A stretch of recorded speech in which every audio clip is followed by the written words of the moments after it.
기도하겠습니다. 사랑과 은혜가 많으신 아버지 하나님, 주님의 은혜에 감사와 찬양을 드립니다. 아버지, 이 시간에도 우리와 함께하여 주시옵시고 우리가 진리를 알아가는데 부족함이 없도록 역사하여 주시옵소서. 사도 바울이 우리에게 말씀하기를 권세에 굴복하라고 말씀하고 있사옵나이다. 정말 이 권세를 바로 알고 굴복하는 성도가 될 수 있도록 도와주시옵소서. 우리가 심판을 두려워서, 진노가 두려워서 권세에 굴복하는 게 아니라 정말 축복을 받기 위해서 권세에 굴복하는 귀한 성도들이 될 수 있도록 도와주시옵소서. 모든 말씀 예수 그리스도의 이름으로 기도했습니다. 아멘. 로마서 13장 5절을 보겠습니다. 그러므로 굴복하지 아니할 수 없으니 노를 인하여만 할 것이 아니요 또한 양심을 인하여 할 것이라. 아멘. 악을 행하지 마시기 바랍니다. 성경은 이 악에 대해서 정말 많은 말씀을 하고 있습니다. 왜 그렇게 악에 대해서 많은 말씀을 하고 있는가를 알아야 합니다. 하나님을 믿는다고 하는 사람들이 선을 행하는 것이 아니라 거의 대부분의 사람들이 악을 행하면서 살아가고 있기 때문입니다. 주님이 가르쳐 주신 기도입니다. 다만 악에서 구해달라고 기도를 하라고 말씀을 하고 있습니다. 우리 인생들 스스로가 악에서 빠져나올 수 있을 것 같으면 구해달라는 말씀을 하지 않습니다. 우리는 어떻게 해도 악에서 빠져나올 수 없습니다. 반드시 주님께서 우리를 악에서 건져주셔야 합니다. 그런데 어떻습니까? 교회 안에 있는 사람들은 자기들이 다 선을 행하면서 살아가고 있다고 생각하고 있습니다. 실상은 그들이 하는 모든 행위가 다 악한 일인데 사람들의 이성으로 생각을 하면 그것이 선이 되니까 자기들은 악에서 구함을 받는 것으로 생각을 하고 있습니다. 아니, 교회에 나와서 신앙생활을 하는 것으로 악에서 구해진 것으로 생각하고 있습니다. 세상이 악합니까? 물론 세상도 악합니다. 예수 그리스도를 믿지 않는 것으로 보았을 때는 그들도 분명히 악합니다. 그러나 주님이 가르쳐 주신 기도를 생각해 보시기 바랍니다. 그 기도를 누구에게 가르쳐 주셨습니까? 제자들이 있는 가운데서 그 기도를 가르쳐 주셨습니다. 누가 악에 빠집니까? 진짜 악한 자는 하나님을 믿는 사람이라, 하나님을 믿는다고 하는 사람이라는 것을 알아야 합니다. 주님께서 위에 있는 권세를 다 이루셨는데, 그러니까 우리를 구원하시기 위해서 선을 이루셨는데 그것을 거절하고 율법의 행위로 의롭다함을 받으려고 하는 그가 악한 자입니다. 또한 위에 있는 권세에 굴복하지 않는 사람이 악한 자입니다. 예수 그리스도의 복음입니다. 사실 얼마나 우리에게 큰 은혜입니까? 그런데 교회 안에 있는 사람들이 이 복음을 듣지를 못하고 있습니다. 듣지를 못하니까 예수 그리스도를 어떻게 믿어야 하는 줄을 모르고 있습니다. 이 은혜를 믿지 않는 그 자체가 가장 큰 악이라는 것을 알아야 합니다. 성경입니다.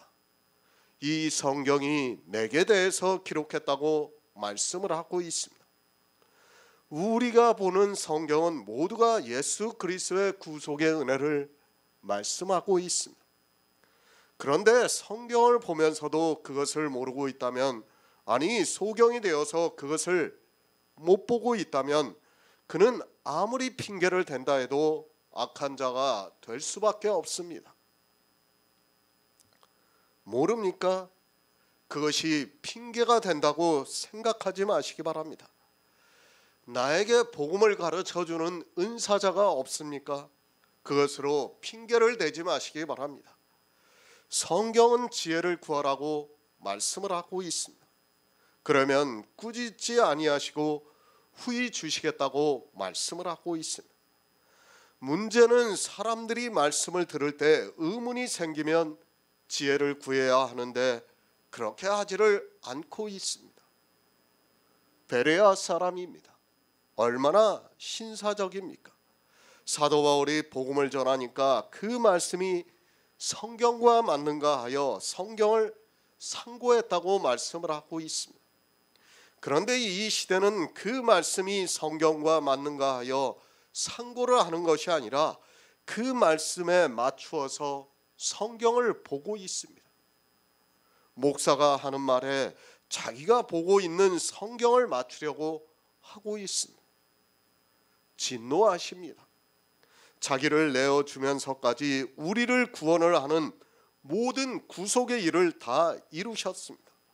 그것을 모르는 사람이 있습니까? 심지어는 어떻습니까? 영화로 만들어서 보면서 예수님께서 피를 흘리는 그 장면을 보고 눈물을 흘리고 있습니다. 그런 그들이 교회 안에서 악을 행하고 있다는 것을 모르면서 살아가고 있습니다. 사랑합니다. 오직 예수라고 합니다. 그리고 믿는다고 말을 합니다. 그런 그들이 성경에서 위에 있는 권세를 모르니까 그 권세를 거스르면서 교회 안에서 행위에 빠져 있습니다. 그것이 악한 일이라는 것을 모르고 진노하심을 스스로 자취를 하고 있습니다. 악을 행하지 마시기 바랍니다. 성경에서 정말 많이 말씀을 하고 있습니다. 왜 그렇게 악에 대해서 많이 말씀을 하고 있는가 하면 주님이 오셨을 때 이스라엘 모두가 악에 빠져 있었습니다.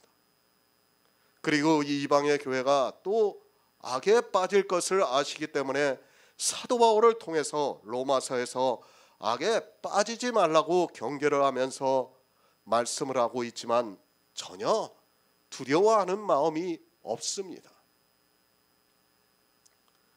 진노하심을 받습니다. 무엇 때문에 진노를 받습니까? 그 첫째는 율법으로 말미암아 진노를 받습니다. 이미 우리가 로마서 4장에서 말씀을 나누었습니다. 율법은 진노를 이룬다고 말씀을 하고 있습니다. 교회 안에서 단 한 가지라도 율법을 지키는 사람은 반드시 진노를 받는다는 것을 말씀을 하고 있습니다. 그런데 어떻습니까? 이 시대 교회를 보시기 바랍니다. 성경에서 율법을 지키면 진노를 받는다고 분명히 말씀을 하고 있는데도 전혀 두려워하지를 않고 있습니다. 왜 두려워하지 않고 율법을 지키는가 하면 사람의 이성에는 율법을 지키는 것이 100번 생각해도 옳고 그것이 선하다고 생각이 되기 때문입니다. 그리고 또 있습니다. 위에 있는 권세입니다.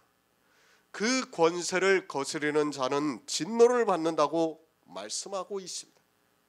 사실 이 시대는 성경을 너무 모르다 보니까 위에 있는 권세가 무엇인가를 모르고 있습니다. 예수 그리스도께서 이 세상에 오셔서 우리를 구원하시기 위해서 이루신 모든 일이 위에 있는 권세입니다. 이 권세를 거스르는 일이 악합니다. 그러니까 은사자들이 예수 그리스도의 복음을 전하고 있습니다. 그런데 교회 안에 있는 사람들이 그 말씀을 듣고 믿지를 않고 있다는 말씀입니다. 이렇게 예수 그리스도를 믿지 않으면 그것이 악한 일이고 주님께서는 진노하심을 위하여 보응을 하시겠다고 말씀을 하고 있습니다. 진노하심을 위하여 보응을 하십니다. 누구에게 하고 있습니까? 교회 안에서 예수 그리스도를 믿는다고 하는 그들이 위에 있는 권세를 거스를 때 그렇게 하시겠다고 말씀을 하고 있습니다. 그러니까 예수 그리스도를 믿어 영생을 얻어야 하는데 영생을 얻지 못하는 사람들에게 그렇게 하시겠다는 말씀입니다. 두려워하시기 바랍니다. 그런데 모르면 전혀 두려워하지를 않게 되어 있습니다. 내가 죽을 수 있다는 것을 알면 두려워합니다. 그런데 악을 행하면서도 그것이 선이라고 생각하는 사람은 두려워할 수 없습니다. 그가 두려워하든 두려워하지 않든 위에 있는 권세를 거스르는 자는 주님께서 진노하심을 위하여 보응을 하시겠다고 말씀을 하고 있습니다. 새 번역을 보겠습니다. 그러므로 진노를 두려워해서만이 아니라 양심을 생각해서도 복종해야 합니다. 그러므로 앞에 있는 말씀을 연결하는 부사입니다. 예수 그리스도는 하나님의 사자가 되어 우리에게 선을 이루시는 분입니다. 어떠한 선을 이루시는 분인가 하면 이 세상에 오셔서 모든 구속의 일을 이루시고 우리를 구원하셔서 영생을 주시고 있다는 말씀입니다. 선을 행하라. 그리하면 그에게 칭찬을 받으리라. 그는 하나님의 사자가 되어 내게 선을 이루는 자라고 말씀을 하고 있습니다. 그러면서 내가 악을 행하거든 두려워하라. 그가 공연히 칼을 가지지 아니하였으니 곧 하나님의 사자가 되어 악을 행하는 자에게 진노하심을 위하여 보응하시는 분이라고 말씀을 하고 있습니다. 성경을 바로 알아야 합니다. 그런데 이 말씀이 전혀 해석이 되지 않고 있습니다. 해석이 안 되다 보니까 교회 안에 있는 사람들이 권세를 거스르는 악을 행하면서도 전혀 두려워하는 마음이 없습니다. 하나님의 사자가 되어 악을 행하는 자에게 진노하심을 위하여 보응을 하는 자라고 말씀을 하는데도 이 시대 교회 안에 있는 사람들은 두려워하지를 않고 있습니다. 진노입니다. 그리고 반드시 보응을 하신다고 말씀을 하고 있습니다. 교회 안에서 권세를 거스르는 자를 진노하심을 위하여 보응하시는 자라고 말씀을 하고 있습니다. 성경은 진노에 대해서 말씀을 하고 있습니다.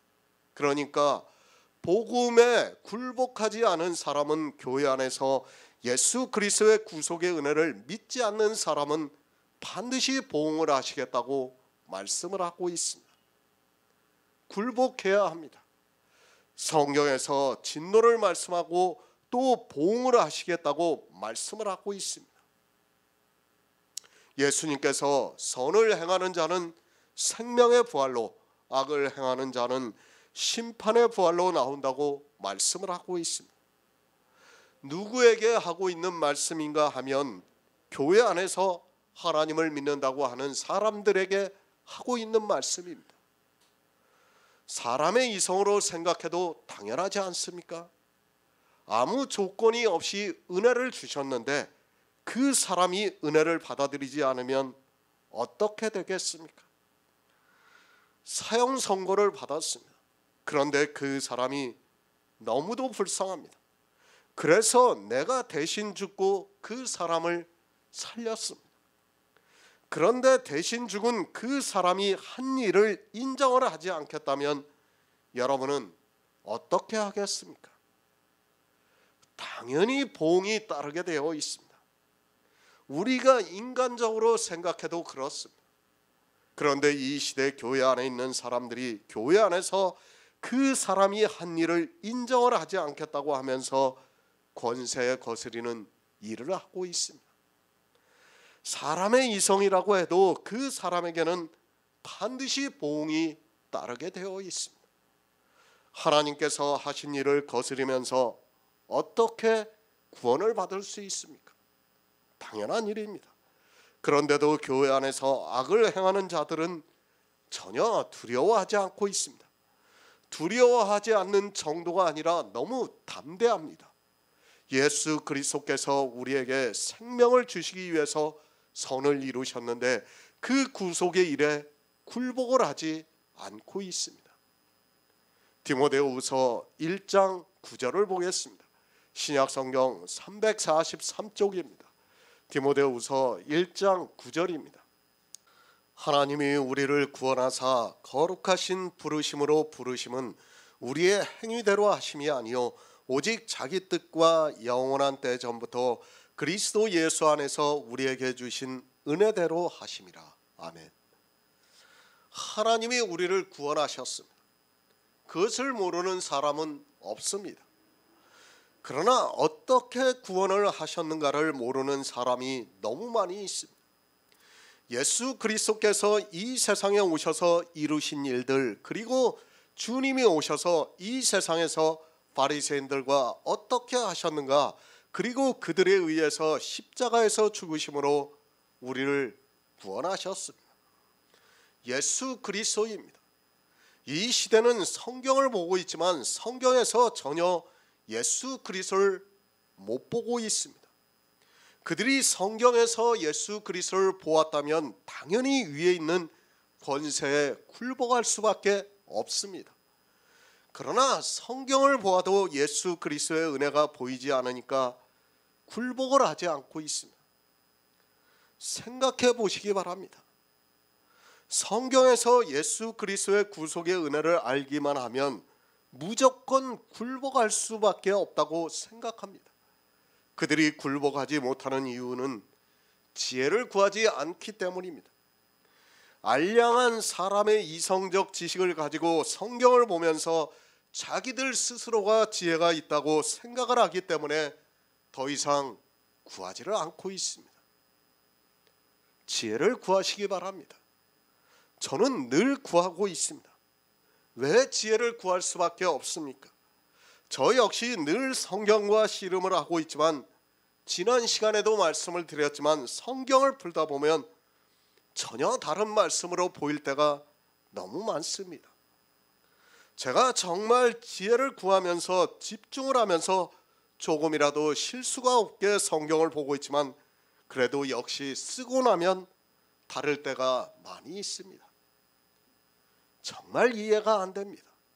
성경을 보면 이해가 안 되는 말씀들이 많이 있을 것 아닙니까? 그런 그 말씀을 보았으면 다시 보고 또 보면서 그 말씀이 성경과 맞는가 하여 지혜를 구하면서 성경을 보아야 하는데 전혀 그렇게 하지 않고 있습니다.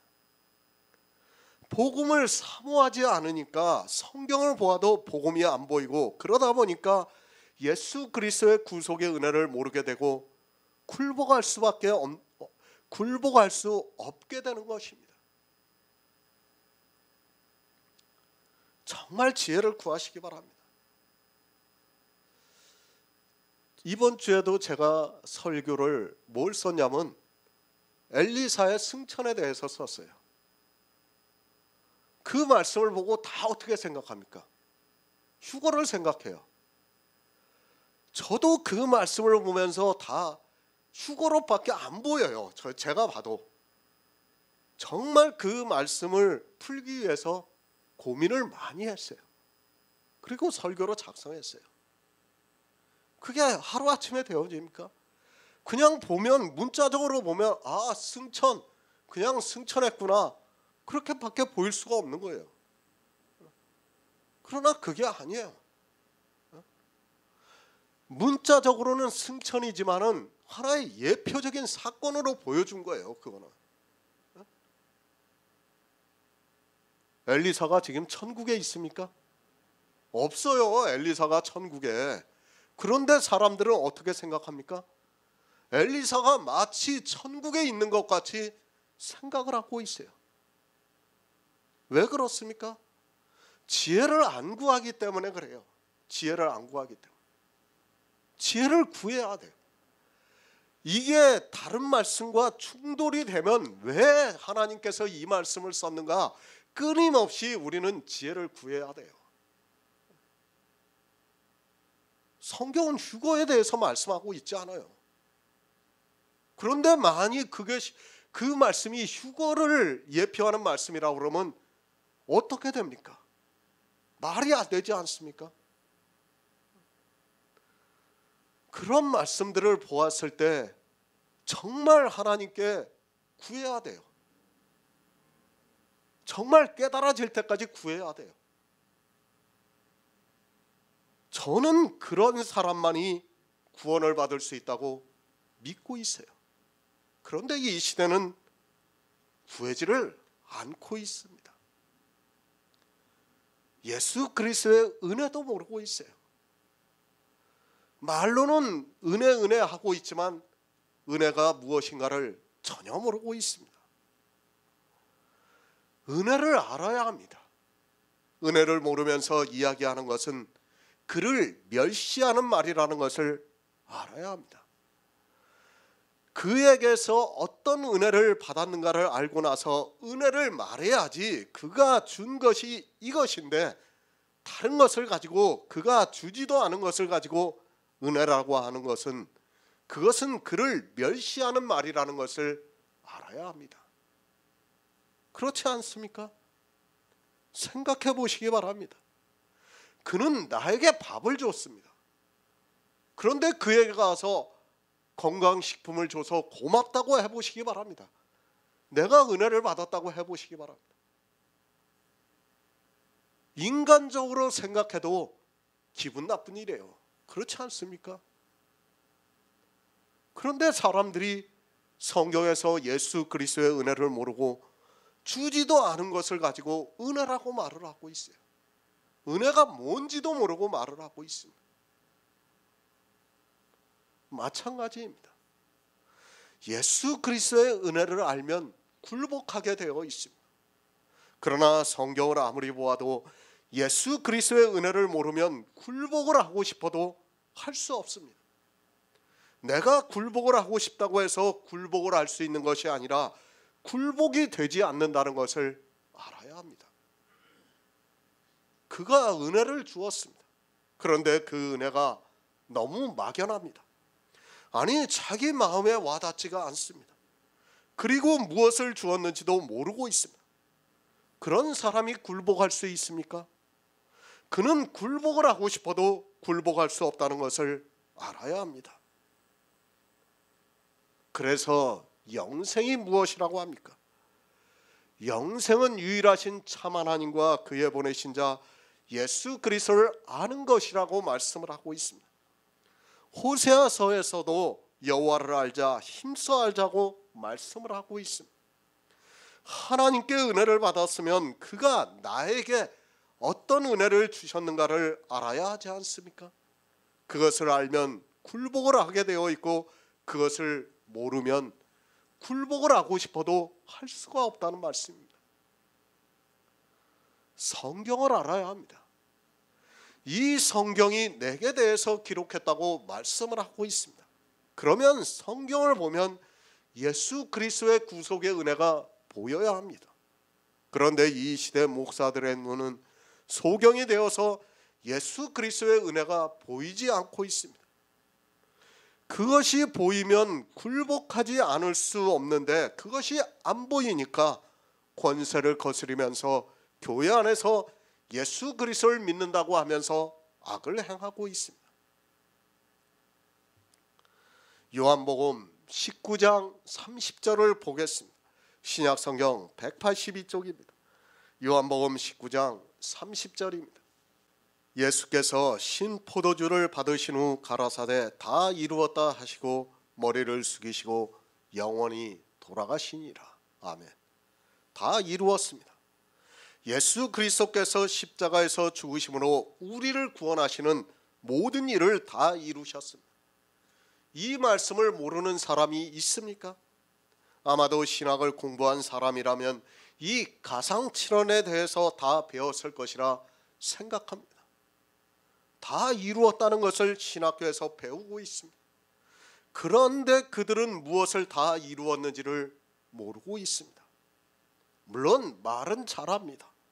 자기들을 구원하시는 일을 다 이루었다고 말을 합니다. 그러나 이 다 이루었다는 말씀 안에 들어가 있는 것을 모르고 있습니다. 그저 막연하게 구원에 대해서만 말을 하고 있습니다. 그러면서 예수 그리스도께서 십자가에서 다 이루심으로 자기들이 구원을 받았다고 말을 합니다. 그런 그들이 위에 있는 권세를 거스리는 악을 행하는 우를 범하고 있습니다. 문자를 압니까? 성경의 문자는 초등학문에 불과합니다. 우리는 성경을 볼 때 정말 지혜를 구하면서 보아야 합니다. 무엇을 다 이루었는가를 알아야 합니다. 그저 막연하게 구원에 대해서 말을 하고 있다면 그는 주님께서 다 이루신 것을 모르고 있는 사람입니다. 다 이루었습니다. 이 말씀만 바로 알아도 위에 있는 권세에 굴복을 하고 권세에 거스르는 악을 행하지 않을 수 있습니다. 그러나 말로는 다 이루었다고 하는 그들이 무엇을 다 이루었는지를 모르다 보니까 권세를 거스르는 행위에 빠져 악을 행하면서도 두려워하지를 않고 있습니다. 우리에게 선을 이루시는 일을 다 이루셨습니다. 그런데 그 중에서 무엇이 있는가 하면 율법을 완전케 한 것도 다 이루셨습니다. 주님과 내가 하나라면, 주님이 율법을 완전케 하셨다면 나 역시도 율법을 완전케 한 것을 믿어야 합니다. 그것을 믿음으로 말미암는 의라고 말씀하고 있습니다. 그런데 이스라엘의 바리새인과 같이 율법을 지킴으로 해서 위에 있는 권세에 굴복을 하지 않고 있습니다. 얼마나 큰 은혜입니까? 우리는 율법으로 하면 반드시 죽어야 합니다. 아니, 우리는 이미 죽은 자라고 말씀을 하고 있습니다. 그러나 주님께서 다 이루심으로 해서 우리가 그의 은혜로 구원을 받고 있습니다. 이것을 알고 있다면 위에 있는 권세에 굴복할 수밖에 없습니다. 굴복하지 않을 수 없습니다. 예수 그리스도의 은혜를 알면 굴복하지 않을 수 없습니다. 그러나 성경 말씀을 사람들은 무시를 하고 있습니다. 굴복하지 않을 수 없다는 말씀을 굴복하지 않은 사람들이 많아서 그들에게 경계로 말씀을 하고 있습니다. 너희가 위에 있는 권세를 알면 굴복하지 않을 수 없다고 말씀을 하고 있습니다. 그러나 어떻습니까? 굴복을 하지 않고 있습니다. 사도 바울은 굴복하지 아니할 수 없다고 말씀하고 있는데 이 시대는 굴복을 하지 않고 있습니다. 굴복을 하지 않고 있으면서도 자기들이 무엇에 대해서 굴복을 하지 않는지조차 모르고 있습니다.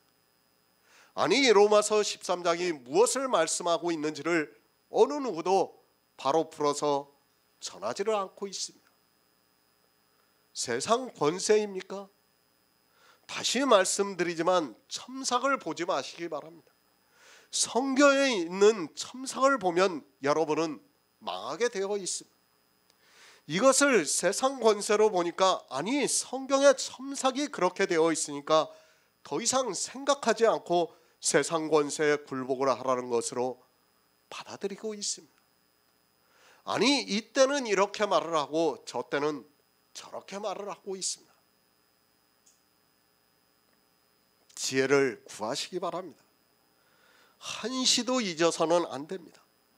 내 이성적인 지혜를 신뢰하지 마시기 바랍니다. 정말 하나님께 지혜를 구하지 않고 성경을 본다는 것이 얼마나 어리석은 일인가를 알아야 합니다. 이제까지 신학자들이 왜 성경을 바로 풀지 못했습니까? 사람의 지혜입니다. 그것을 마치 하나님의 지혜로 생각하기 때문입니다. 자기가 신학을 공부했다는 그것으로 마치 하나님의 지혜를 얻은 것으로 생각하기 때문입니다.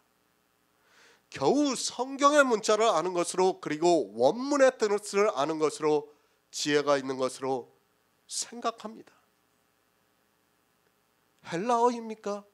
히브리어입니까? 그것은 공부하면 됩니다. 솔직히 거기에 매달려서 공부를 하면 어느 정도 아는 것 아닙니까?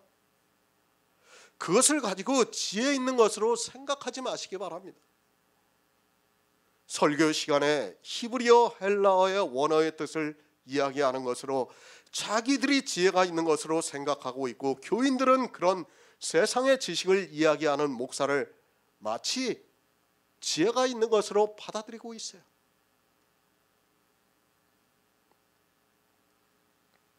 제 친구도 목사가 하나 있어요. 최근에는 거의 만난 적이 없지만 예전에 만났을 때 이야기합니다. 너 어떻게 설교하니? 제가 물어봤어요. 그랬더니 나 그냥 히브리어나 헬라어 하나 좀 찾아가지고 그 원어의 뜻 좀 자세히 풀어가지고 얘기해주고 그런다고 얘기하는 거예요. 그게 지혜입니까? 아니에요. 지혜. 여러분이 바로 알아야 됩니다. 그가 신학을 공부했습니다. 세상에서 다른 공부를 한 사람이 있습니다. 목사가 그를 따라갈 수 있습니까?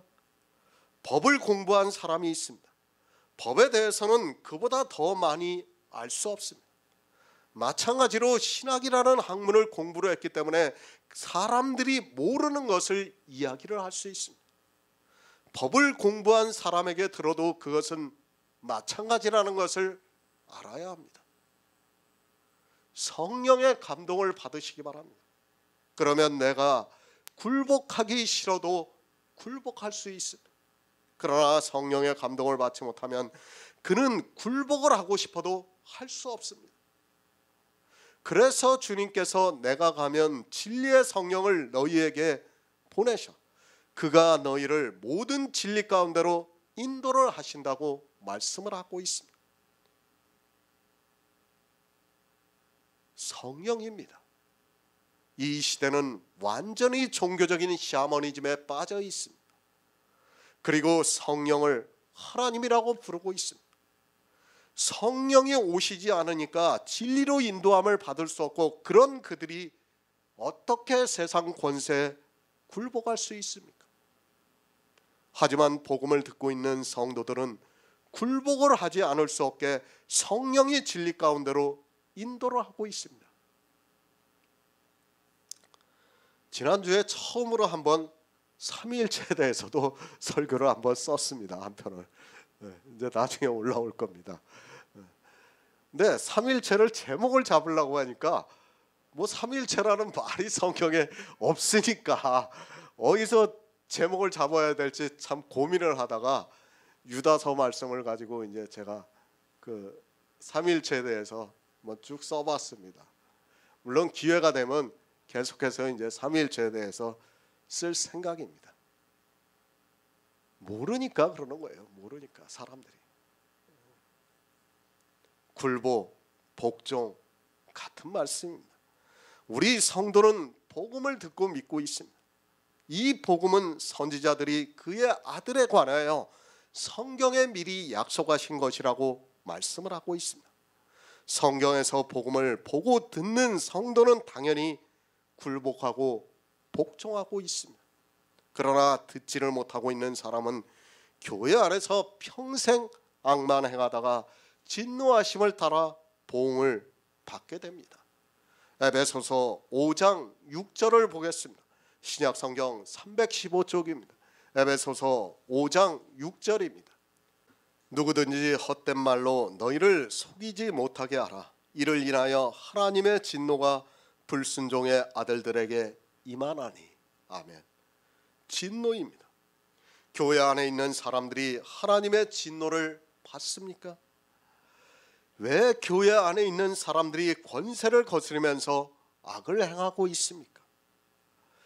그것을 에베소서에서 말씀을 하고 있습니다. 교회 안에서 자칭 목사라고 하는 사람들이 성경을 전한다고 하면서 헛된 말을 하고 있기 때문입니다. 종교는 이미 거대하게 커져 있습니다. 그 안에 사람들이 들어옵니다. 그가 아무리 세상에서 난다 긴다 해도 교회에 들어오는 순간 소자가 되게 되어 있습니다. 그리고 신앙생활을 오래 했어도 목사에 비하면 그는 소자가 될 수밖에 없습니다. 그들이 신학교의 졸업장과 목사 안수를 받은 것을 가지고 말씀을 전하면 사람들은 그 말에 따라갈 수밖에 없습니다. 성경입니다. 정말 어렵습니다. 내가 한두 해 공부를 해서 성경을 알 수 있는 것이 절대로 아닙니다. 더구나 성경은 비유와 은유 그리고 예표로 되어 있기 때문에 사실 어렵습니다. 그것을 일반 교인들이 자기가 성경을 보아서 깨닫는다는 것이 쉬운 일이 아닙니다. 제가 일반 교인들을 무시하는 것이 아니라 하나님께서 성령을 보내주시면 가능합니다. 그러나 그가 생업을 포기할 수 있습니까? 성경만 보아도 살아갈 수 있습니까? 사실 성경만 보아도 평생 성경만 연구를 해도 하나님께서 성령을 보내주시지 않으면 깨달을 수 없는 것이 복음입니다. 정말 아무것도 안 하고 성경에만 집중을 해도 성경에서 복음을 본다는 것이 쉽지가 않습니다. 저도 마찬가지입니다. 늘 성경을 보고 있고 지혜를 구하고 있습니다. 그러나 저 역시도 사람인지라 잘못 성경을 풀 때가 너무 많이 있습니다. 그런데 세상 일을 하면서 그것이 가능하다고 생각합니까? 물론 하나님이 하시면 할 수 있습니다. 하나님께서 능치 못하시는 일이 어디 있겠습니까? 그러나 저 같은 경우에는 그렇게 하기가 너무 어렵습니다.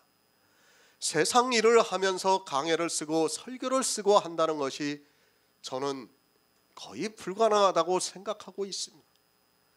사실 성경만 봐도 이 성경을 바로 푼다는 것이 쉬운 일이 아닙니다. 우리가 잘 아는 사람들입니다. 세상에서 그들을 위대한 신학자라고 말을 하고 있습니다. 그런 그들이 다른 일을 했습니까? 오직 성경만 보고 성경을 해석하는 일만 했습니다. 그런데도 그들이 어떻게 되었습니까? 복음을 전하는 것이 아니라 다른 복음을 전했다는 것을 알 수 있습니다. 하나님께서 성령을 보내주시지 않으면 성경만 보는 사람도 그렇게 되고 말입니다. 그들이 종교를 만들었습니다. 그리고 그런 종교적인 자료들이 너무 많이 있습니다. 그런데 실상이 어떻습니까? 그 사람들의 글을 보면 다 헛된 말입니다.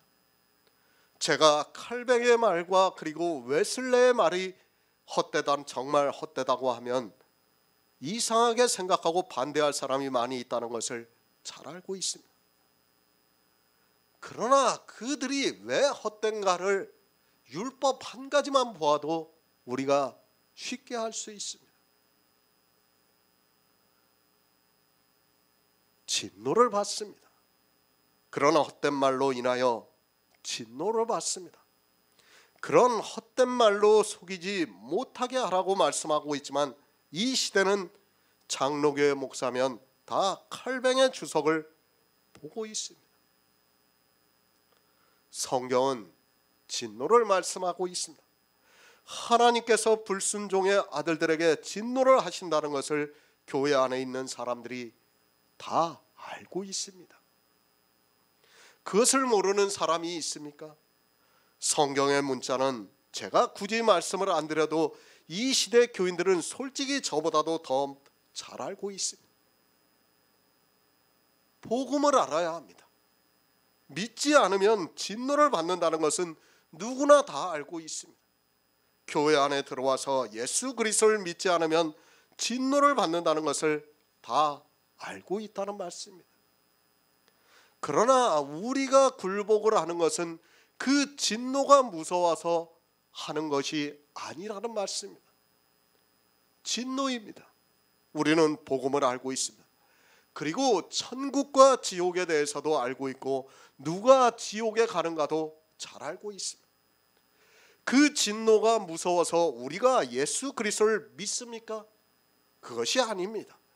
우리는 천국을 사모해서 믿는 것이지 영생을 위해서 믿는 것이지 진노가 두려워서 믿는 것이 아니라는 말씀입니다. 지금 사도 바울이 그 말씀을 하는 거예요. 복음을 들었습니다. 은사자들로부터 복음을 들은 각 사람입니다. 그들이 진노를 두려워합니까? 절대로 두려워하지 않습니다. 정말 복음을 바로 알고 있다면 진노를 두려워하지 않아요. 왜요? 우리와 아무 상관이 없기 때문에 진노를 두려워할 필요가 없어요. 그러나 복음을 모르는 사람들은 어떻습니까? 진노를 두려워하게 되어 있습니다. 하나님을 믿는다고 하면서도 진노를 늘 생각하게 되어 있어요. 그러나 우리는 어떻습니까? 생각할 필요조차 없어요. 왜? 복음이 너무 선명하게 보이고 있기 때문에 굳이 진노를 생각할 필요가 없다는 말씀입니다. 성경을 보시기 바랍니다. 특히 요한계시록에서 진노에 대한 말씀이 얼마나 많이 기록이 되어 있습니까? 하나님을 믿지 않는 사람이 다 진노를 당한다는 것을 모두가 알고 있습니다. 아니, 교회 안에 있어도 진노를 당할 불순종의 아들들이 많이 있다는 것을 성경에서 말씀을 하고 있습니다. 그런데 어떻습니까? 이 시대는 성경을 그렇게 보지를 않고 있습니다. 교회 안에 있으면 다 순종하는 아들들이고 교회 밖에나 이단에 있으면 불순종의 아들인 것으로 생각하고 있습니다. 성경은 교회 안에 불순종의 아들들이 있다는 것을 말씀하고 있지만 성경을 자기들의 편리에 따라 해석을 하고 있습니다. 우리는 복음을 듣고 믿습니다. 그렇기 때문에 위에 있는 권세에 굴복하지 않을 수 없습니다. 복음을 듣고도 위에 있는 권세에 굴복을 하지 않는 사람이 있다면 그는 정말로 이상한 사람입니다.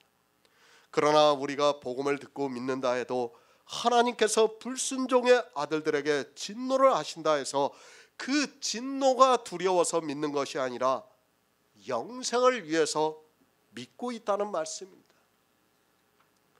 진노를 받습니다. 교회 안에 있는 불순종의 아들들이 진노를 받습니다.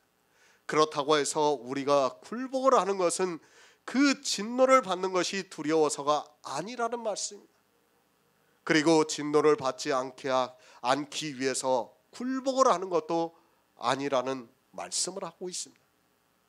왜 굴복을 합니까? 그에게서 칭찬을 받기 위해서입니다. 그 칭찬을 받는 것이 우리에게 영생을 주시는 일이기 때문입니다. 사실 우리가 굴복할 수 있는 것은 하나님께서 성령을 우리 각 사람에게 보내주셨기 때문입니다.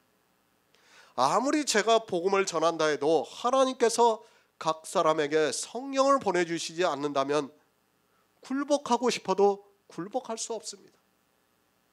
그렇지 않습니까?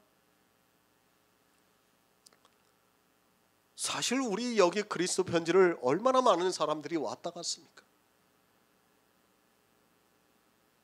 처음에는 듣는 것 같아요. 정말 잘 듣는 것 같아. 그런데 어떻습니까? 결국에 보면 굴복하지 않는 거예요.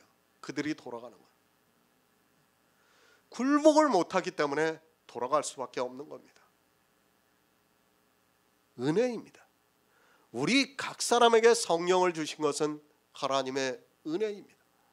만약에 우리에게 성령을 보내주시지 않았다면 제가 아무리 위에 있는 권세에 대해서 말씀을 전한다 해도 성도님들이 권세에 굴복할 수 없습니다. 그렇기 때문에 오직 예수 그리스도의 은혜라고 말씀을 하고 있습니다. 사도행전 23장 1절을 보겠습니다. 신약성경 228쪽입니다. 사도행전 23장 1절입니다.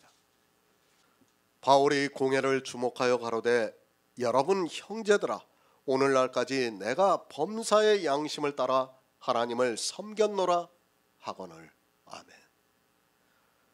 사도 바울이 양심을 위해서 믿는다고 했어요. 양심. 어떤 행위에 대해서 옳고 그름, 선과 악을 구별하는 도덕적 의식이나 마음씨를 말하고 있습니다. 세상의 일이 아닙니다. 성경은 생명에 대해서 말씀을 하고 있습니다. 세상에서는 사전적인 뜻으로 양심을 이렇게 말을 하고 있습니다. 지금 무슨 양심을 말하고 있습니까? 은사자들이 복음을 전했습니다. 그것을 12장에서 너희 몸을 하나님이 기뻐하시는 거룩한 산제사로 드리라고 말씀을 하고 있습니다.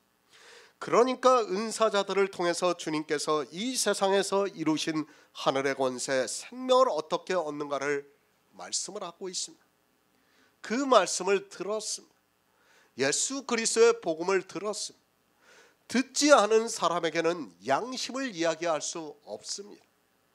그러니까 그 행위에 대해서 바로 알고 있는 사람에게만 양심을 말할 수 있습니다. 그 일에 대해서 전혀 모르고 있는 사람에게 양심을 따라 하라고 하면 그가 무엇을 어떻게 해야 하는 줄을 전혀 모르게 되어 있습니다. 복음을 들었습니다. 그 사람은 복음을 알고 있다는 말씀입니다. 그 사람에게 하고 있는 말씀입니다. 그러므로 굴복하지 않을 수 없으니 노를 인하여 할 것이 아니요 또한 양심을 인하여 할 것이라고 말씀을 하고 있습니다. 양심이라는 것은 내가 그것에 대해서 명확하게 알고 있어야 양심에 따라 행할 수 있다는 말씀입니다. 그렇죠? 모르면서 양심을 따라 어떻게 해야 합니까? 할 수 없어요. 세상의 이성이 아닙니다. 사도 바울은 이제까지 먼저 복음을 들은 사람에 대해서 말씀하고 있습니다. 그러니까 복음에 대해서 이제 알고 있는 그 사람들에게 하고 있는 말씀. 사실 이 말씀은 이 시대 교회 안에서 복음을 듣지도 못하고 있는 사람에게는 해당이 안 되는 말씀입니다. 그들이 복음을 듣지도 않았는데 어떻게 양심이 있을 수 있습니까? 그렇지 않습니까? 양심이라는 것은 반드시 내가 옳고 그름을 알아야 합니다. 그리고 무엇이 선인가 무엇이 악인가를 알고 있어야 합니다. 하지만 이 시대 기독교인들은 성경에서 말씀하고 있는 복음에 대해서 무엇이 옳고 그른지 그리고 무엇이 선이고 악인지를 모르고 있습니다. 그들에게 양심을 이야기한다는 것 자체가 무리입니다. 우리가 수사 드라마 같은 것을 봅니다. 분명히 그 사람이 하지 않았지만 아무도 그것을 본 사람이 없습니다. 그 사람은 자기가 하지 않았기 때문에 양심에 따라 이야기를 할 수 있습니다. 그러나 그가 여러 가지 정황상 범인으로 지목이 되면 그 양심이라는 것이 통하지 않습니다. 다 모릅니다. 그런 상태에서 양심이라는 것이 통할 수 있습니까? 또한 어느 지극히 일부의 사람만 알고 있어도 그 양심이라는 것이 통하지가 않습니다. 양심이라는 것은 우리가 사전적인 뜻에서 보아서 알겠지만 사람들이 생각하는 보편 타당한 것을 말하고 있습니다. 그러나 다수가 그것을 모르게 되면 양심이라는 것은 받아들여지지가 않게 되어 있습니다. 마찬가지입니다. 사도 바울도 그런 의미에서 말씀을 하고 있습니다. 복음은 아주 소수의 사람들에게 전해지고 있습니다. 우리는 복음을 알고 있습니다. 그러나 이 시대 다수의 사람은 복음을 전혀 모르고 있습니다. 왜 사도 바울이 양심을 인하여 할 것이라고 말씀하고 있는가를 알아야 합니다. 세상의 다수입니다. 그들이 볼 때 우리가 믿는 복음은 너무 허황되게 보입니다. 아니 우리가 믿는 이 영의 일을 도무지 받아들일 수 없습니다. 그러나 우리는 분명히 성령의 감동을 받고 있습니다. 성령의 감동으로 진리로 인도함을 받아서 우리 마음에서 믿어지는 역사가 있습니다.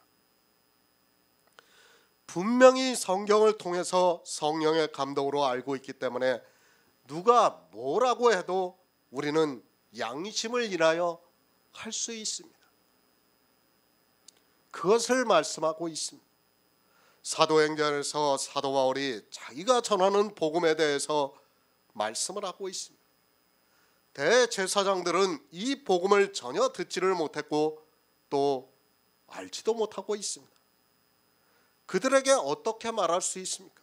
그런 그들에게 사도 바울이 형제들아 오늘날까지 내가 범사의 양심을 따라 하나님을 섬겼다고 말씀을 하고 있습니다. 이것이 양심입니다. 사도 바울은 분명히 주님을 만났습니다.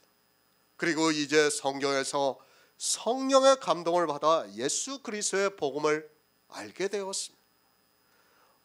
이렇게 아는 것을 그러니까 성경에서 말씀하는 선이 무엇이고 악이 무엇인가를 알게 되었고 그리고 전했는데 그것을 자기 양심을 따라 하나님을 섬겼다고 말씀을 하고 있습니다. 누가 양심적입니까? 이스라엘의 대제사장들이 볼 때는 전혀 양심적이지 않습니다.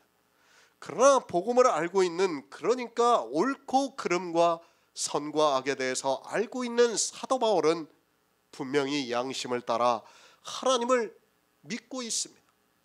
바로 그와 같이 복음을 들은 성도들 역시도 양심을 인하여 예수 그리스도를 믿는다고 말씀을 하고 있습니다. 그렇죠. 우리는 복음을 들었어요. 그리고 선과 악에 대해서 다 알고 있어요. 우리가 어떻게 믿고 있습니까? 우리 양심에 비추어 봐서 전혀 부끄럽지 않게 믿고 있어요. 지금 사도 바울이 그 말씀을 하는 거예요. 양심을 인하여 믿는다고 말씀을 하고 있어요. 이 양심이라는 것은 뭡니까? 내가 바른 것을 알고 있는 상태에서 양심이라는 것이 근거가 되는 거예요. 바탕이 될 수 있는 겁니다. 그것을 모르는 상태에서는 양심에 대해서 말할 수 없다는 것을 알고 있어야 합니다. 디모데전서 1장 19절을 보겠습니다. 신약성경 338쪽입니다. 디모데전서 1장 19절입니다. 믿음과 착한 양심을 가지라. 어떤 이들이 이 양심을 버렸고 이 믿음에 관하여는 파선하였느니라. 아멘. 디모데입니다. 사도 바울이 아들과 같은 디모데에게 서신으로 보냈습니다. 그리고 그에게 믿음과 착한 양심을 가지라고 말씀을 하고 있습니다. 그러면서 어떤 이들은 이 양심을 버렸다고 말씀을 하고 있습니다. 왜 디모데에게 이 말씀을 하고 있습니까? 사도 바울이 복음을 전했습니다. 그리고 디모데는 그 말씀을 다 들었습니다. 또한 성령이 디모데에게도 오셔서 이 모든 일에 대해서 확증을 해주고 있고 진리로 인도함을 받고 있습니다. 그런 디모데이기 때문에 착한 양심을 가지라고 말씀을 하고 있습니다. 그러니까 사도 바울이 전한 복음을 들었고 알고 있는 디모데에게 그것에 대해서 착한 양심을 가지라고 말씀을 하고 있습니다. 복음을 듣습니다. 아니, 복음을 전하고 있습니다. 참 안타깝습니다. 그리스도 편지를 통해서 전하는 복음이 어떻다는 것을 여기에 있는 성도님들은 모두가 알고 있습니다. 그런데 여기서 교제를 하고 난 후에 어떤 이들이 양심을 버리는 것을 보면서 안타까운 마음을 가질 수밖에 없습니다. 안 들었으면 모르겠습니다. 그런데 아주 잘 듣고 있다가 어느 순간에 미혹을 당해서 양심을 저버리는 것을 볼 때마다 참 답답하기만 하고 제가 어떻게 할 수 있는 것이 아니라 그저 기도만 하고 있습니다. 한 자리에서 복음을 듣고 있어도 이렇게 될 수 있다는 것을 늘 기억하고 있어야 합니다. 그래서 선한 싸움을 싸우라고 말씀을 하고 있습니다. 정말 안타까워요. 제가 이 강해를 써놓은 게 지금 한 1년 반, 2년 가까이 되는 거예요. 지금 그걸 제가 지금 하는 겁니다. 정말 이 복음을 듣다가 돌아가는 사람들을 볼 때마다 너무 안타까워요. 우리가 어떻게 듣고 있습니까? 이 복음을. 그런데 이 복음을 저버리고 갈 때마다 그 사람들을 볼 때마다 정말 안타까워요. 아니, 초대교회보다도 지금은 더 못해요. 그래도 초대교회는 어땠습니까? 사도 바울이 복음을 전하면 사람들이 다 들었어요. 그런데 이 시대는 그렇지가 않아요. 듣지를 못해요. 끝까지 따라오는 사람이 거의 없어요. 정말 안타깝습니다.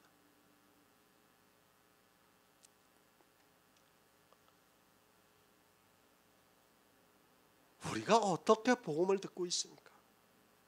세상에서 볼 때는 우리는 정말 손톱의 때만도 못하게 생각을 하고 있습니다.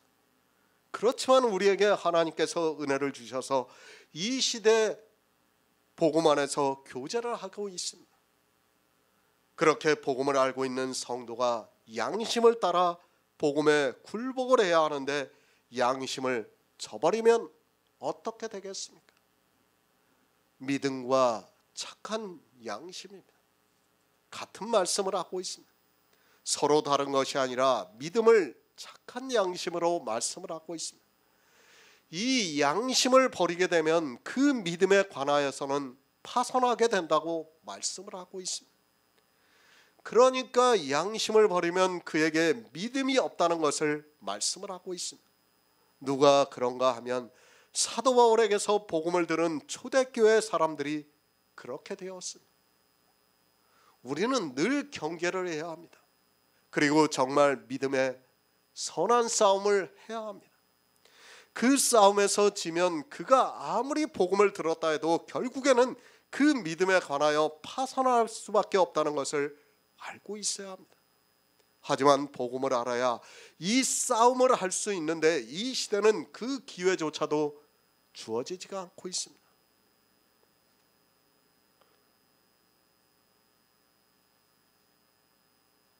제가 안타까워요. 정말 새로운 사람들이 많이 와서 그들이 복음을 듣고 또 가서 전하고, 정말 저는 그러기를 바라요. 그런데 자기가 좀 지식이 있으면 어떻게 됩니까? 자기 생각을 해요. 자기 생각. 너무 안타깝습니다. 초대교회를 보시기 바라요.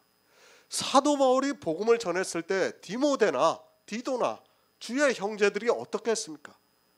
다른 얘기했습니까? 똑같은 복음을 전했어요. 사도 바울에게서 들은 복음을 그들도 성령의 감동을 받으니까 그대로 전했어요.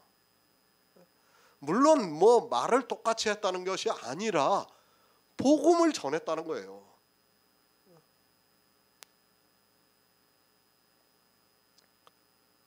우리 중에 숫자가 적습니다. 그러나 저는 바라고 있어요. 아무리 적은 숫자라 해도 정말 그런 사람들이 많이 나오기를 바라고 있습니다. 그런데 오히려 정말 이 믿음을 저버릴 때마다 정말 인간적으로 힘이 쭉쭉 빠질 때가 한두 번이 아닙니다. 정말 선한 싸움을 싸우시기 바랍니다. 믿음은 물론 하나님께서 주시고 있습니다. 그러나 그것을 내 양심을 따라 지키는 것은 선한 싸움을 해야 합니다. 물론 이 모든 것은 먼저 하나님께서 우리에게 복음을 알게 하시고 역사를 하고 있다고 믿고 있습니다. 로마서 13장 6절을 보겠습니다. 신약성경 257쪽입니다.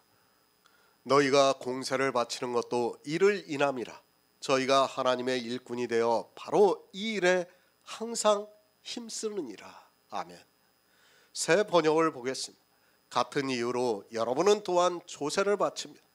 그들은 하나님의 일꾼들로서 바로 이 일을 하는데 힘쓰고 있습니다. 성경 참 어렵습니다. 정말 지혜를 구하지 않으면 로마서 13장의 말씀도 도무지 무슨 말씀을 하고 있는지 모를 정도로 기록이 되어 있습니다. 그러다 보니까 사람들이 성경을 너무 쉽게 보고 있습니다. 아니 더 이상 생각을 하지 않고 지혜를 구하지도 않고 성경의 문자를 보고 사람의 이성으로 억지로 풀고 있는 것을 볼 수 있습니다. 억지로 풀지 마시기 바랍니다.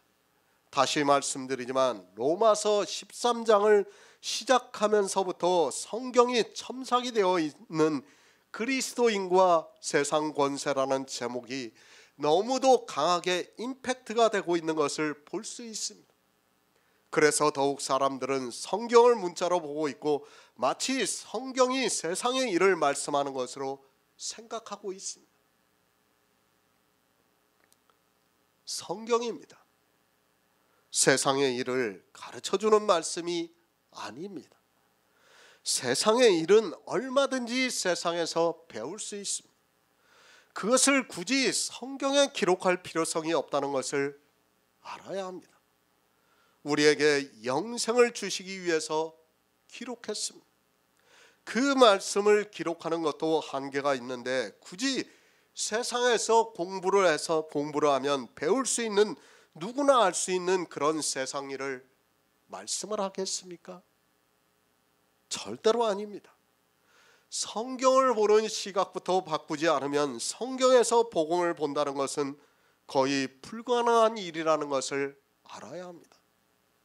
거의 모든 성경은 우리 영의 일에 대해서 말씀을 하고 있습니다. 그 일에 대해서 바로 알아야 영생을 얻을 수 있습니다. 하지만 이 시대는, 이제까지 기독교인들은 성경을 사람의 지혜로 보고 억지로 풀고 있습니다. 3절과 같습니다. 먼저는 세상 일을 말씀하고 있습니다. 그 세상 일을 비유로 해서 영의 일을 말씀하고 있습니다. 그러니까 3절에서 관원들은 선한 일에 두려움이 되지 않고 악한 일에 대해서 된다고 먼저 말씀을 하고 나서 영의 일을 말씀을 했습니다. 마찬가지입니다. 6절과 7절을 같은 비유의 말씀으로 보아야 합니다. 이런 말씀을 바로 알지 못하면 전혀 다른 해석이 될 수밖에 없습니다. 늘 말씀을 하고 있지만 성경은 처음부터 장절이 있었던 것이 아닙니다. 사도 바울이 로마에 있는 성도들에게 이 편지를 보냈을 때는 장절이 있는 것이 아니라 전체 하나로 되어 있었는데 후세의 사람들이 보기 편하게 장절을 붙였습니다. 나쁘지 않습니다. 그러나 분명한 것은 그것이 성경을 보는 데 있어서 방해가 되고 있는 것 또한 사실입니다. 아마도 장절이 없고 첨삭이 되지 않았다면 사람들은 로마서 13장을 보면서 더 생각을 했고 지혜를 구했을지도 모르겠습니다. 그러나 1장부터 해서 성경이 바로 풀리지 않으면 13장에 와서도 역시 마찬가지가 될 수밖에 없습니다. 너희가 공세를 바치는 것도 이를 인함이라. 무엇에 대해서 말씀하고 있습니까? 3절의 비유에 이어서 말씀을 하고 있습니다. 3절 앞부분에 있어서 세상 일을 가지고 비유로 말씀을 하고 있습니다. 그리고 그것에 대해서 3절 후반부부터 5절까지 영의 일에 대해서 말씀을 하고 있습니다. 그 비유입니다. 그것을 이어서 똑같이 비유로 말씀을 하고 있습니다. 그러니까 세상 관원들을 비유로 해서 말씀하고 있습니다. 세상에서는 그들에게 공세를 바치고 있습니다. 왜 공세를 바치고 있는가 하면 그들이 정치를 해서 세상 일로 선한 일에 대해서 두려움이 되지 않고 악한 일에 대해서 두려움이 되게 하기 위해서 공세를 바치고 있다는 말씀입니다. 관원이 있습니다. 쉽게 말씀을 드려서 그들이 이 세상을 다스리고 있습니다.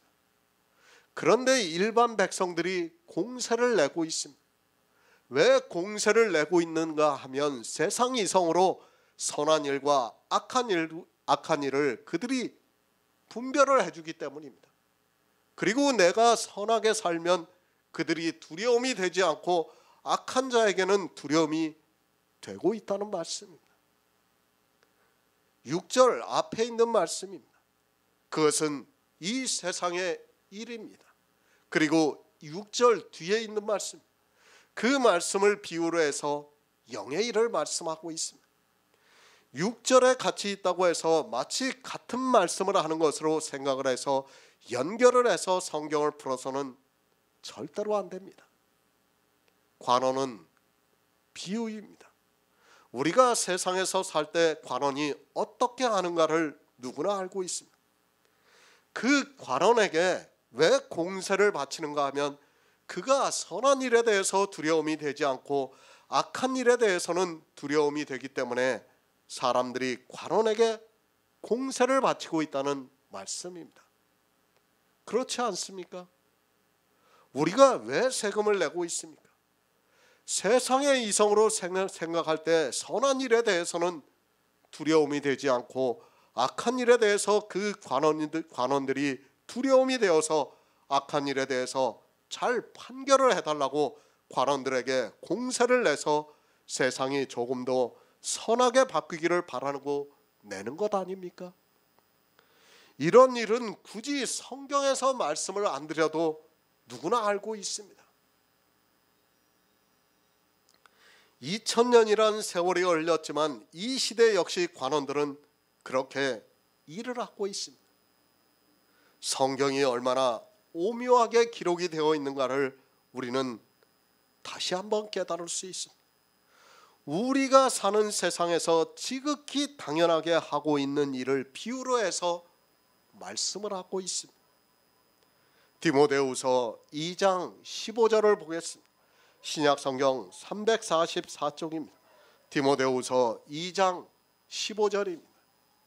내가 진리의 말씀을 옳게 분변하여 부끄러울 것이 없는 일꾼으로 인정된 자로 자신을 하나님 앞에 드리기를 힘쓰라. 아멘. 관원이 있습니다. 그에게 사람들이 공세를 바치고 있습니다. 왜 공세를 바치고 있습니까? 세상에는 선한 일도 있고 악한 일도 있습니다.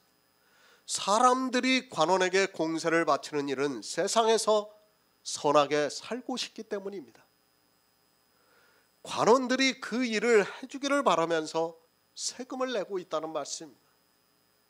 세상의 관원입니다. 그와 마찬가지로 교회 안에서 하나님의 일꾼이 있습니다. 세상의 관원은 세상을 선하게 유지를 하기 위해서 있습니다.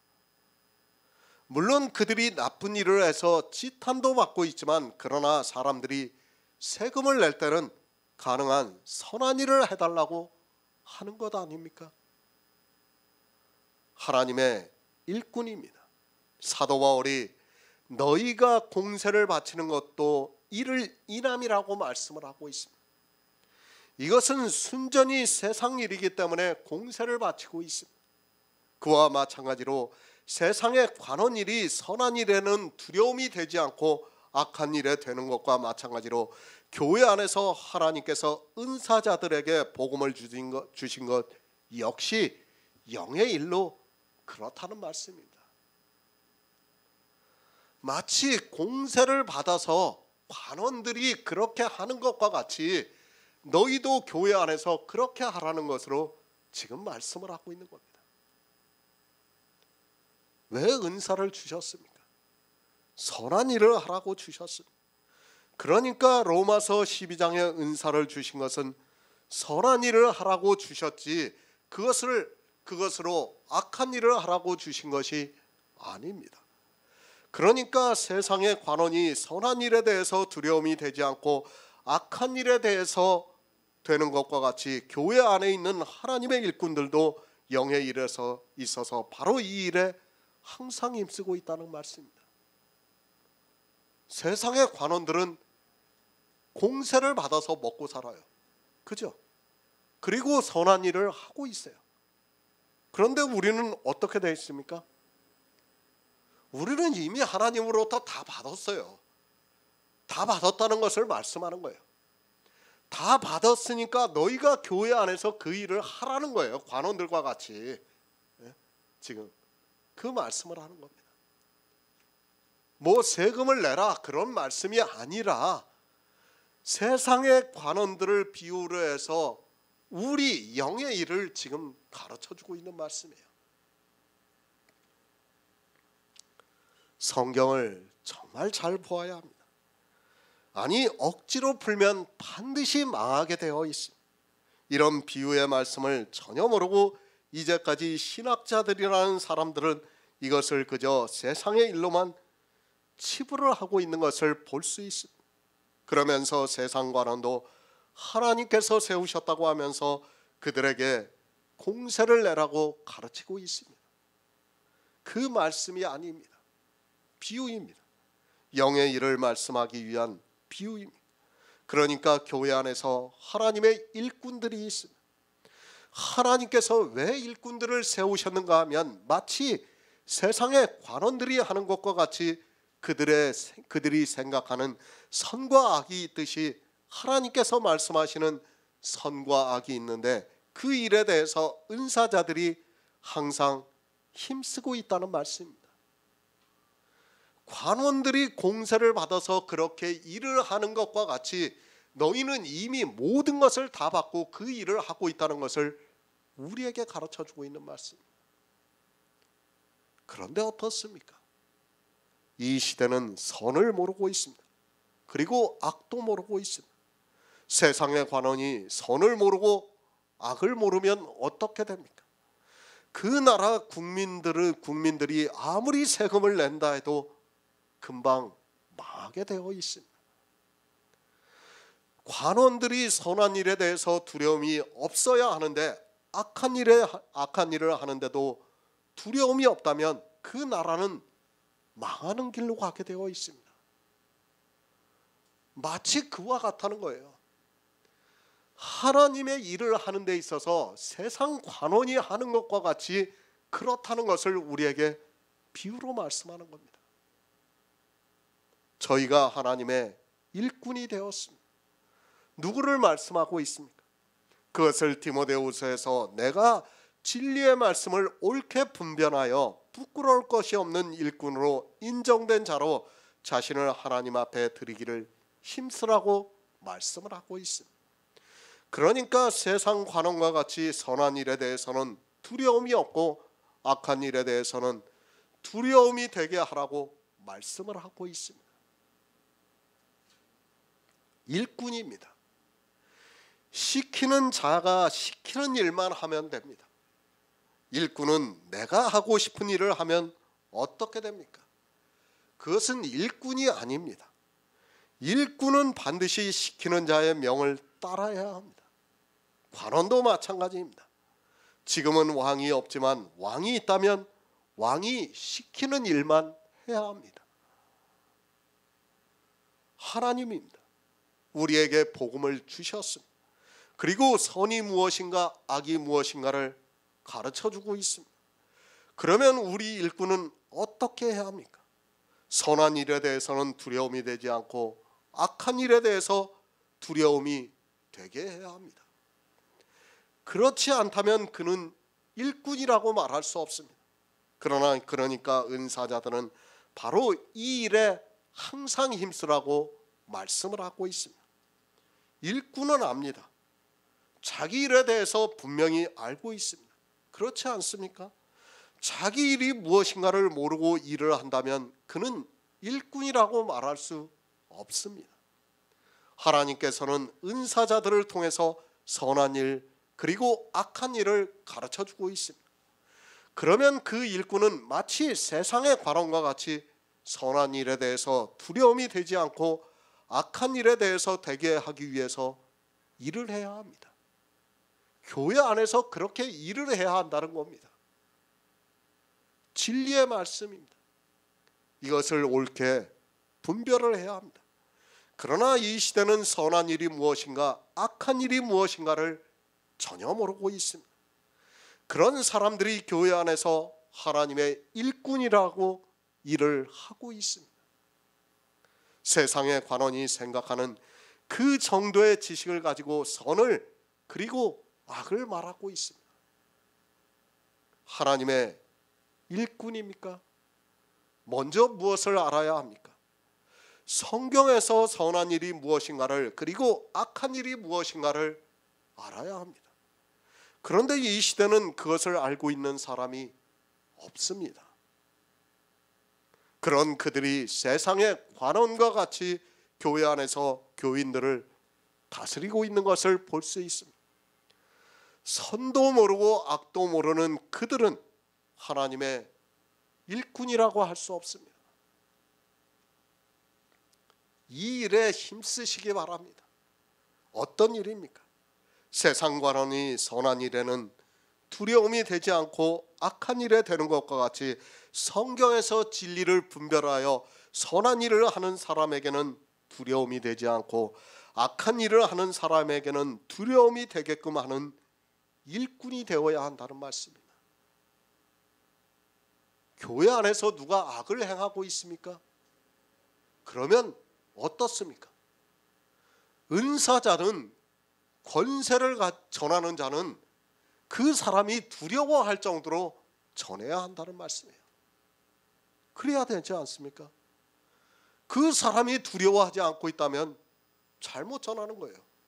악을 행하고 있는데도 두려워하지 않고 있다면 잘못 전하고 있는 겁니다. 바로 지금 그 말씀을 하고 있습니다. 내가 먼저 복음을 알아야 됩니다. 그러니까 선이 무엇인가, 악이 무엇인가를 알아야 합니다. 그런 사람이라야 교회 안에서 영의 일로 선한 일을 한 사람에게는 두려움이 되지 않고 악한 일을 하는 사람에게는 두려움이 될 수 있다는 말씀입니다. 그런데 이 시대 교회 안에는 그런 사람이 거의 없는 것을 볼 수 있습니다. 이 일에 항상 힘씁니다. 하나님께서 은혜대로 주신 은사를 받은 성도는 이 일에 항상 힘쓰고 있습니다.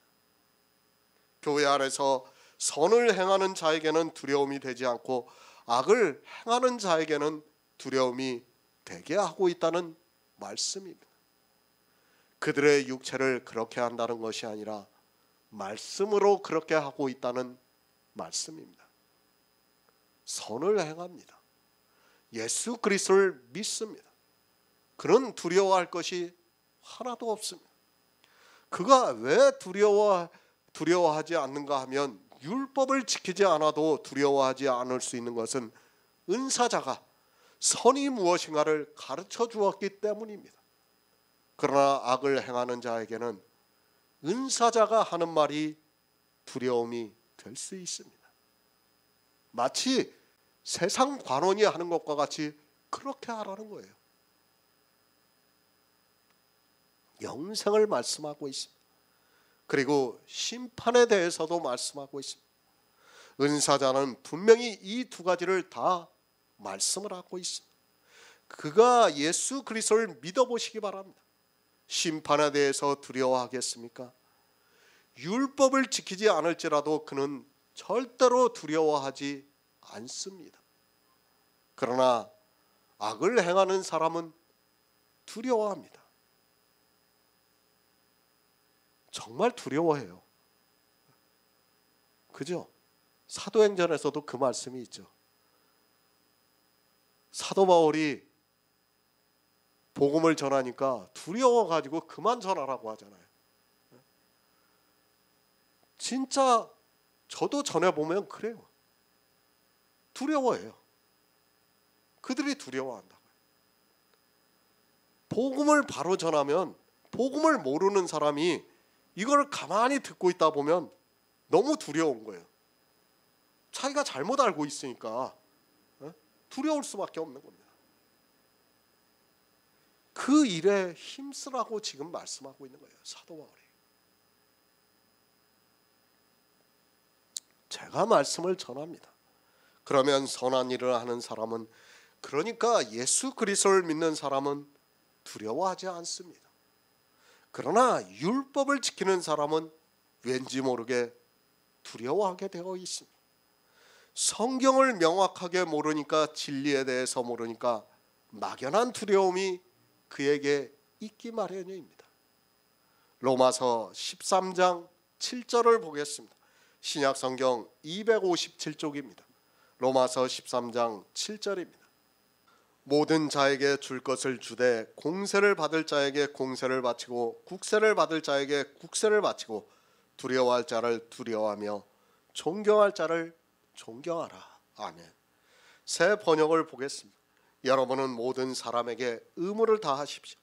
조세를 바쳐야 할 이에게는 조세를 바치고 관세를 바쳐야 할 이에게는 관세를 바치고 두려워할 이에게는 두려워하고 존경해야 할 이는 존경하십시오.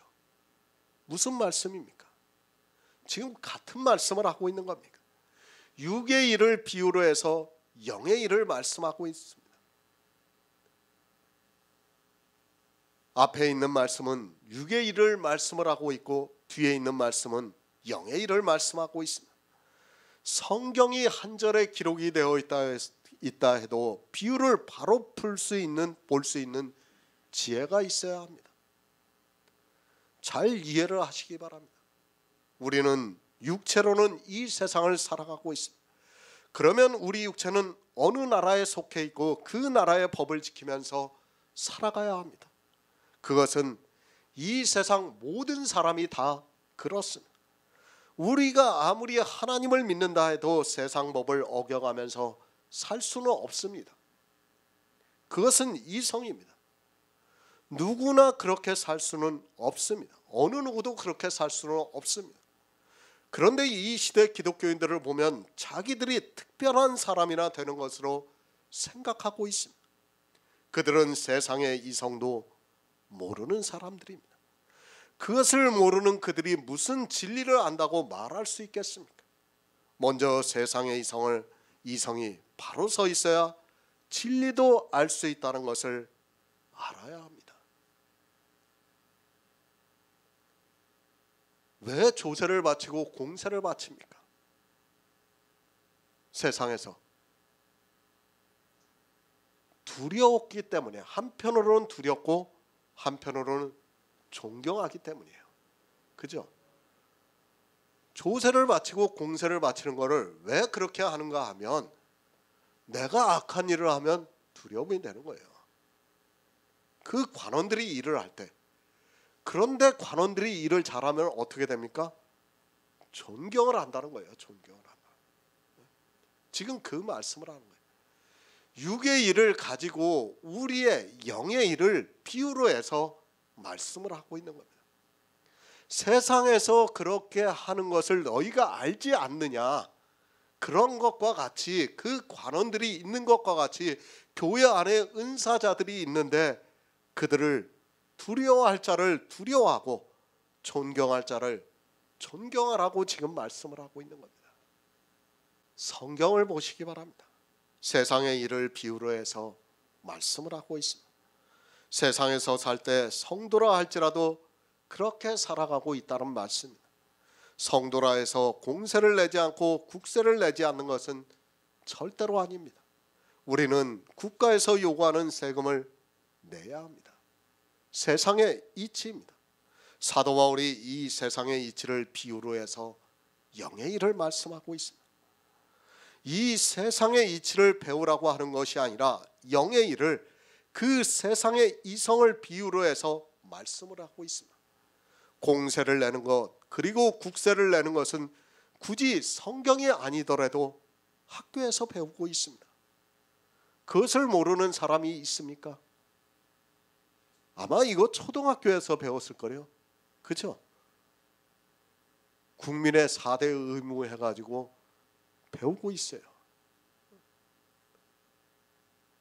그거를 그대로 하는 것과 같이, 그렇게 하면서 그 관원들을 두려워할 자를 두려워하고 존경할 자를 존경하는 것과 같이, 너희도 교회 안에서 은사자들, 그러니까 권세가 나타나면 그들을 두려워할 자를 두려워하고 존경할 자를 존경하라고 지금 사도 바울이 우리에게 가르쳐주고 있는 말씀이에요. 다른 말씀 아니에요. 세상에 있는 것을 그대로 지금 우리에게 가르쳐주고 있는 말씀이에요. 지금은 민주주의 국가입니다. 왕은 없을지라도 역시 마찬가지입니다. 우리가 선거를 통해서 대통령으로 뽑으면 그가 왕과 같은 입장에서 정치를 합니다. 그리고 그가 정치를 잘하면 존경을 받습니다. 물론 다 존경을 받는 것은 아닐지라도 존경을 받는 사람도 있습니다. 그와 같습니다. 교회 안에도 하나님의 일꾼이 있습니다. 그들은 때로 하나님의 대리자로서 일을 하고 있습니다. 그에게서 듣는 말씀, 듣는 사람은 그를 두려워해야 합니다. 인간적으로 두려워하라는 것이 아니라 그는 관원과 같이 선을 행하는 자에게 두려움이 되지 않지만 악을 행하는 자에게 두려움이 되고 있다는 말씀입니다. 그리고 어떻습니까? 그가 복음을 잘 전해서 내가 구원을 받으면 어떻게 해야 됩니까? 존경해야 돼요. 그를. 그 말씀을 하고 있는 겁니다. 정말 사도 바울은 우리에게 육의 일을 비유로 해서 영의 일을 가르쳐주고 있는 겁니다. 우리가 성경을 보아서 잘 알고 있지만은 선지자들이나 사도들이나 우리에게 듣기 좋은 말을 하기보다는 책망을 하는 말을 더 많이 하고 있습니다. 구약의 선지자들이 하는 말씀은 이스라엘이 전혀 두려워하지 않았습니다. 두려워하지 않음으로 해서 그들이 하나님으로부터 버림을 받았습니다. 내가 말씀을 들으면 정말 그 말씀이 하나님의 말씀과 성경과 맞는가 하여 상고해가지고 그 말씀이 맞으면 어떻게 해야 됩니까? 두려운 마음을 가져야 돼요. 그리고 내가 그 말씀을 믿고 듣고 믿음으로 해서 구원을 받으면 어떻게 해야 됩니까? 존경해야 된다는 말씀입니다. 지금 그 말씀을 하고 있는 겁니다. 우리가 세상에서 사는 것도 똑같다는 거예요. 그렇게 살고 있다는 겁니다. 그렇게 사는 것과 같이 교회 안에서도 너희가 선과 악에 대해서 그리고 진노와 보응과 구원에 대해서 바로 알고 두려워할 자를 두려워하고 존경할 자를 존경하라고 지금 말씀을 하고 있는 겁니다. 권세를 행하는 자들에게 지금 그 권세에 대해서 듣고 있는 사람들에게 말씀을 하고 있는 겁니다. 영생의 문제입니다. 세상의 문제가 아닙니다. 내 영혼을 생각하면 두려워해야 합니다. 다시 말씀드리지만 인간적으로 두려워하라는 것이 아닙니다. 그가 하나님의 일꾼으로서 이 일에 항상 힘쓰고 있습니다. 그 일에 대해서 두려워하라는 말씀을 하고 있습니다. 하나님의 일꾼입니다. 그가 하는 일이 무엇입니까? 세상의 관원과 같이 선한 일에 대해서 두려움이 되지 않고 악한 일에 대해서 되고 있습니다. 마찬가지로 교회 안에서 하나님의 일꾼도 그렇게 일을 하고 있습니다. 그가 이 일에 항상 힘쓰고 있다면 두려워해야 한다는 것을 말씀을 하고 있습니다. 선을 전하고 있습니다. 그리고 악에 대해서 말씀을 하고 있습니다. 그에 대해서 왜 두려워해야 하는가 하면 악을 행하는 사람에게는 그가 행한 그대로 심판이 임하기 때문에 두려워해야 합니다. 그런데 이 시대는 진리를 분별할 수 있는 지혜조차 없어서 누구를 두려워해야 하는 줄을 모르고 있습니다. 누구를 두려워하고 누구를 존경해야 하는지를 모르고 있습니다. 디모데전서 5장 17절을 보겠습니다. 신약성경 341쪽입니다. 디모데전서 5장 17절입니다. 잘 다스리는 장로들을 배나 존경할 자로 알되 말씀과 가르침에 수고하는 이들을 더할 것이니라. 아멘. 잘 다스리는 장로입니다. 그가 누구입니까?